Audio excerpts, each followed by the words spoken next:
তার মাথায় বুলেটের আঘাতে তার খুলি অর্ধেক উড়িয়ে দেওয়া হয়েছিল, তারপর চাপাতি দিয়ে তার মাথায় আঘাত করা হয়েছিল। উনি একজন সিএনজি চালক ছিলেন, তার 3টা বাচ্চা রয়েছে। তার ওয়াইফের সাথে কথা বললাম, বলল আমি বাচ্চাকে জবাব দিতে পারি না। বাচ্চা যখন আমার কাছে এসে বলে আমি আব্বা কই, আমি আব্বুকে একটু দেখতে চাই, তার দিকে সে তাকিয়ে কান্না করে দেয়। তার আব্বুকে সে দেখাতে পারে নাই।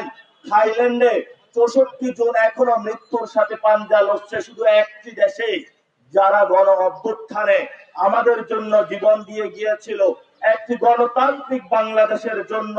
আমরা একটি নতুন বাংলাদেশ চাই, সেই বাংলাদেশে আর কোন জালেম আবির্ভূত হবে না, যারা চাঁদাবাজি করবে না, সন্ত্রাস করবে না, দুর্নীতি করবে না, যেখানে একটি সাম্য, মানবিক মর্যাদা এবং ন্যায় বিচারের জন্য বাংলাদেশ প্রতিষ্ঠিত হবে।